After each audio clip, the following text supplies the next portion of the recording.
How can we bring other people to come to know Jesus Christ, especially as Catholics? More importantly than that, how can we bring Muslim people to come to know Jesus Christ?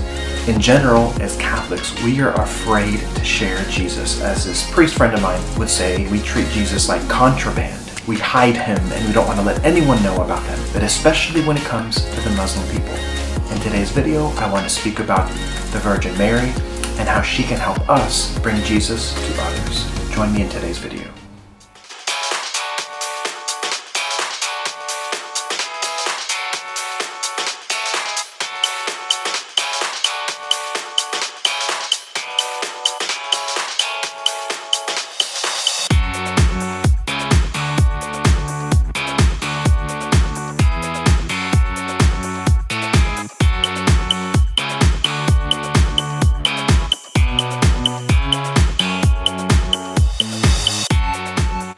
My friends, this is Alvaro with the channel Uniquely Mary, and it is a pleasure to be here with you live from Istanbul, Turkey. I'll be showing scenes throughout this video of this beautiful, beautiful country and beautiful city. So yesterday I had the privilege with my wife to go to the Hagia Sophia, and it was just a moment of such grace. There was this man that led us in there. We were kind of nervous because the day prior only Muslims could go in there, and there was all this kind of hustle and bustle around there, and we just thought, oh my gosh, this is so forbidden. They have recently changed the Hagia Sophia being just a museum. Now it's a mosque, so there's kind of this sort of culture war going on in Turkey about that. So we were a little bit nervous about that, but this guy led us in there, and it was amazing because we've been trying to do a holy hour each day, and yesterday we did it in there. And the specific sentiment that we had was we wanted to honor and, so to speak, console Jesus and Mary, because this used to be a Christian temple, and for many centuries now Jesus and Mary have not been honored there. The people there are praying to God, but as Catholics, we know that we must honor Jesus and Mary. So it was awesome for us to pray in there. It was awesome for us to be there, and especially to see the mosaics, the few mosaics that you could see of the Blessed Mother. It was truly amazing, and you'll be seeing some of these scenes throughout this video. And so in looking at that mosque and thinking about the history of the Byzantine Empire and all those things, we've been asking, and I've been asking myself this question: what happened? Why did this once capital of the Christian Byzantine Empire, why did it fall? What happened? Why did Christian Europe not help them? There's a few videos that you can watch about that so you can kind of understand what was happening at the time. But one of the things that was sort of really important was, so there was this this one engineer or this designer that had this new magic weapon. And really what he had been designing were these massive cannons that no one had been making. Huge cannons, huge iron balls, tons of gunpowder. And he actually went to the Byzantines, but they didn't have enough money to purchase it. And the Ottomans did. They purchased those massive weapons, and with those weapons destroyed and demolished the huge walls that were surrounding Istanbul at the time. That secret weapon made all the difference to gain over that city. And for us as Christians, super sad, because this is an amazing city, and we always wonder, what would it be like if it was all Christian? It'd be amazing. And so I've been reflecting on how can we learn from that loss 500 more years ago to bring the Muslims to Jesus Christ. Now, this may be a controversial topic, but as Catholics, we're called to be controversial.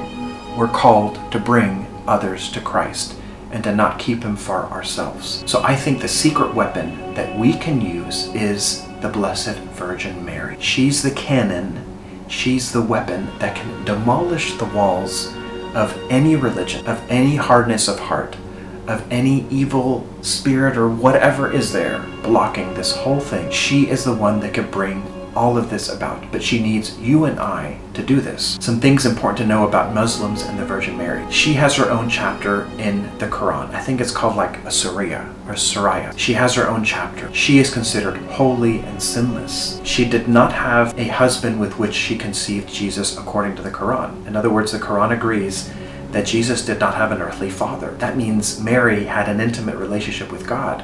She was sinless, she was holy, she was the mother of, according to them, a prophet. We believe Jesus is God. So she is revered in Islam. Along with that, she is still revered today. There are several places where Muslims will go to ask for her prayers. For instance, Ephesus and her house is one of them. In fact, they were honoring her there before the Christians even found it back in the late 1800s. So they were going to Ephesus to pray for Mary, to help them. There are at least 2 other places that I know of. So first of all, Muslims go to Ephesus to pray to the Virgin Mary. There is a grotto in Israel called the Milk Grotto, where the tradition is that some breast milk of the Blessed Mother fell on the ground. Someone saw that, and that grotto somehow became changed. They go and they get this white powder, which I actually have some at my house, and women who are struggling with getting pregnant will ingest some of that powder and be cured. Muslims will go there as well. The third place that I know of is in Valankani, India, where there is this 8 or 9 day celebration leading up to September 8th, the birth of the Blessed Mother. And not only Muslims go there to ask for healings and all types of things, but also Hindus, as well as obviously Catholics. The only ones that don't go there are Protestants. Sorry bros, y'all gotta go and love on the Blessed Mother because she loves on you. We can use the Blessed Mother to bring Muslims to Jesus because they love her and they respect her. And in a certain sense, they respect Jesus too. They just don't think he's God. They only see him as a holy prophet, which he's that, and we know so much more. So she has her own chapter in the Quran, and even Muhammad said that of all the women that are in paradise, the holiest one and number 1 in paradise is the Virgin Mary. He said number 2 was Fatima, his daughter, and so that's why I think it's no coincidence that the Blessed Mother appeared in Portugal and that she has that title, Our Lady of Fatima. And it's no coincidence that one of the prayer postures that was taught to the children was the same prayer posture that Muslims use, where they get on the ground and they're touching the ground with knees, feet, hands, and then their forehead to the ground. That's the exact same prayer position that the angel used. Why? Because I think he was saying Our Lady wants to bring the Muslims to Jesus.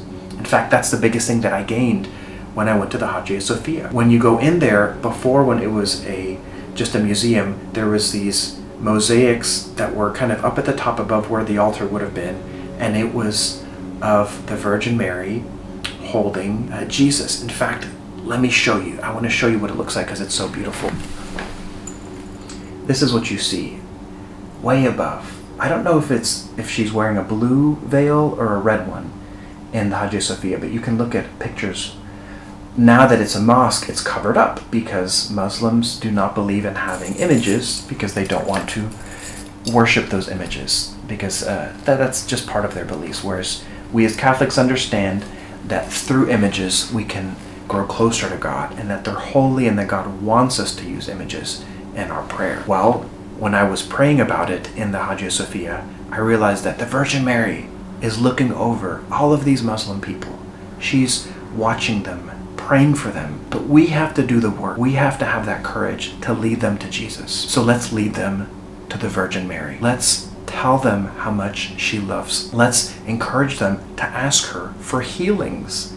You know, healings was one of the main ways that Jesus brought people to believe in him. So if the Virgin Mary heals them, cures them, does whatever types of needs they have, they will come to trust her more, and then eventually they'll be open to receiving Jesus into their hearts. We have to do some of that work. What can we do? First, we need to develop and grow our own relationship with the Blessed Mother. Second, we need to ask her for things, for graces, for miracles, for healings, so that we can testify to others, especially the Muslims, about what she has done for us. Third, we need to encourage them to reach out to her. If they have any problems, tell them, you should go to the Virgin Mary and ask her for help. She loves you and she will help you. You will see, she is holy. They'll believe us. And when we say that, it will be very powerful.